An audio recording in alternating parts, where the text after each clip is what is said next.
Joining me now is Janelle Astorga Ramos, a freshman at the University of New Mexico and a first-time voter who is a registered Democrat, and James Hughes, a freshman at the University of New Mexico who is also a first-time voter and a registered Republican. Thank you both for being here. Let me start off with you, James.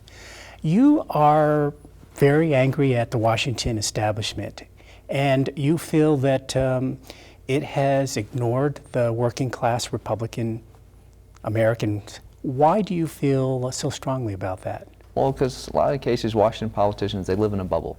And they live in a bubble where they aren't personally affected by the policies they make. Or if they're going to make free trade policies, where they're going to implement policies like NAFTA, they aren't going to personally be affected by the policies that they're making. So they live in a bubble, and they really haven't been communicating with the voters themselves. And when we continue to pass legislation that funds Planned Parenthood, that funds, in a lot of cases, the national debt keeps rising, that explains really the anger out there with the establishment. And so how does that translate into who you're going to vote for president?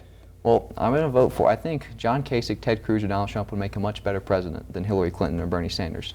And especially when you talk about Hillary Clinton, who was one of the sponsors in NAFTA. She, well, not sponsors, but she helped to get the bill passed. She was in legislation trying to lobby for the bill to get passed, and now she's against it.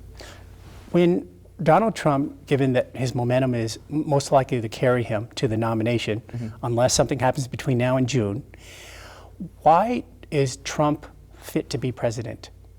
Well, because well, first of all, we need to secure the border. We need to pass policies that work for American workers, not as much. When we have a president of the United States, they're not president of the world, they're president of the United States. So we need to pass policies that are better for American workers, and workers, whether that's a worker who's working at GM in Michigan, or that's a worker who's working in a call center here at Sprint in Albuquerque.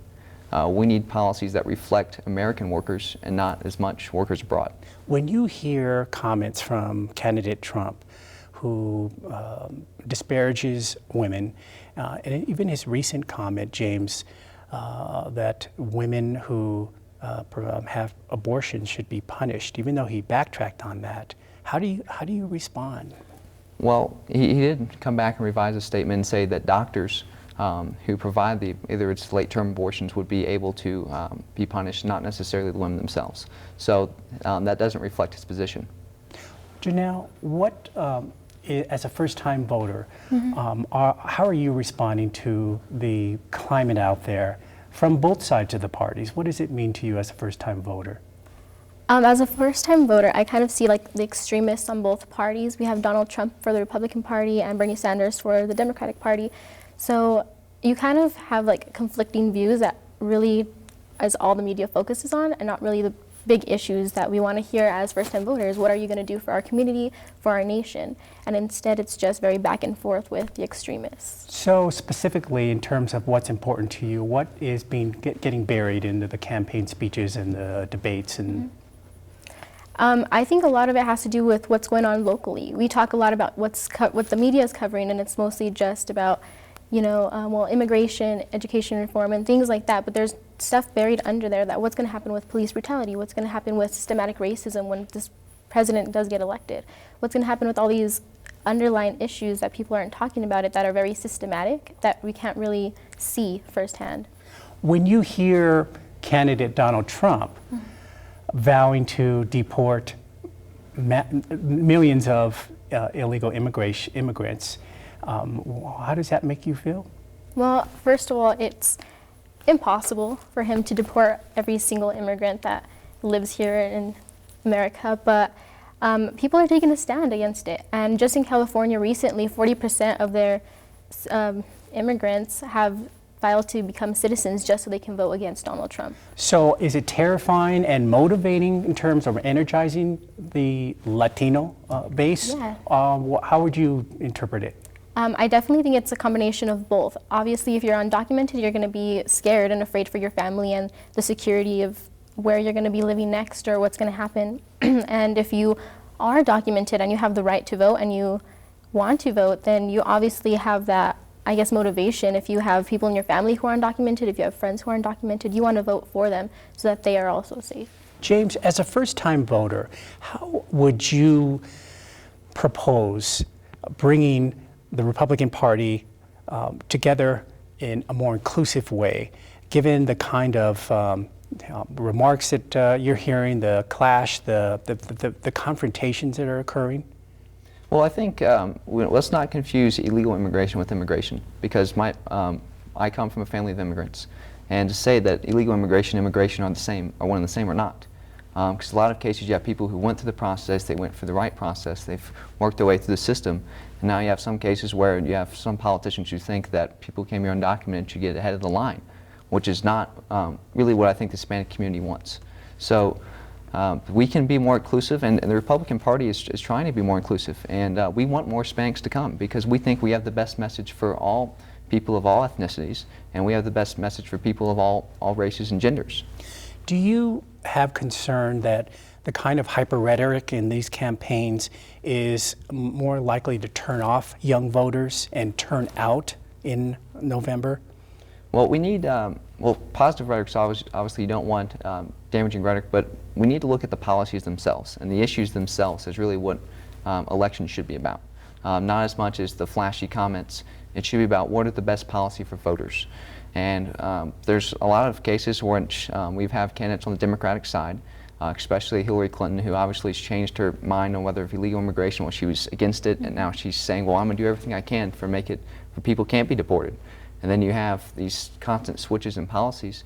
I think that we can stand for something, and we can stand for bringing jobs back to the United States, bringing jobs back to New Mexico, high-paying jobs, and making sure that families are better off than what they are under this administration. And Janelle, how do you respond to the notion that the candidates have flip-flopped, at least, as he stated, in Hillary Clinton, and how is that resonating with the Latino voter in terms of disaffection, marginalization, confliction, as you mentioned?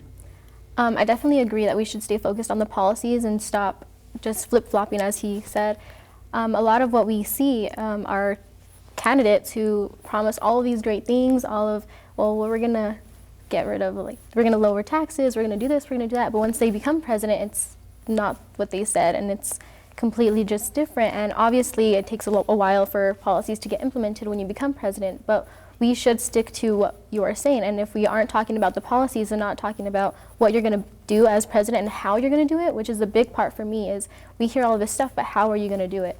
So if we start talking about that, then I feel like we will, as young first-time voters, come out to vote, because we know that you have a plan as president to show us how you're going to make these policies come about and when it's going to happen. And if you were to address the candidate of your choice, if you care to share that now, what will you hold that candidate accountable for? I personally, since I go for Bernie Sanders, that's who I will vote for, because Hillary Clinton has been flip-flopping a lot. I do agree with him. Also because I feel like his reforms on education are a lot with what I agree with.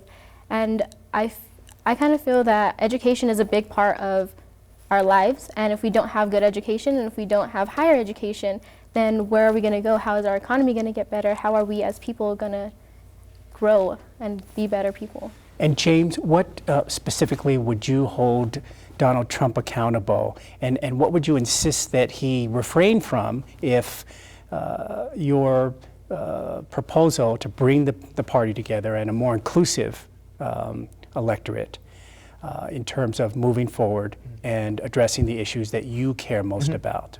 Well, I think that our message is that we're going to bring more people to the party.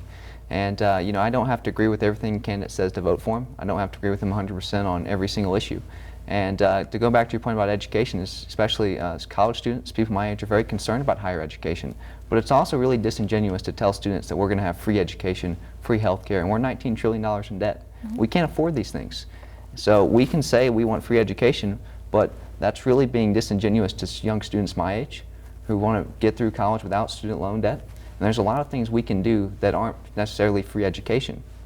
And Janelle, briefly, how would you respond and find something more in common than what you described earlier as tearing each other apart? Well, just to kind of respond to the education part being ingenuine, I don't think that's necessarily what's happening. I think that if we do continue to, work the system, we will be able to see that, and not just because of what's going on now with a lot of student loans and a lot of money being put into education. UNM's tuition just raised, so we need people to be helping us with this, because I myself had to pay out of pocket. I couldn't get all the scholarships I needed. So just because people say, well, we aren't able to have free college, that's not necessarily what's happening. What's happening is that we want everybody to get an education. And whether it's free or not, we want people to help us get an education, because Latino community like me, who are working class families who don't have a lot of money to put towards education, what are we going to do when we want a higher education, when we've never had those opportunities before? Well, November is not far along the way, and June is going to be a critical part in whether or not the candidate for the Republican side or the Democratic side goes over the top, and New Mexico will be a part of that June primary. Thank you both for joining us. Appreciate it. Thank you.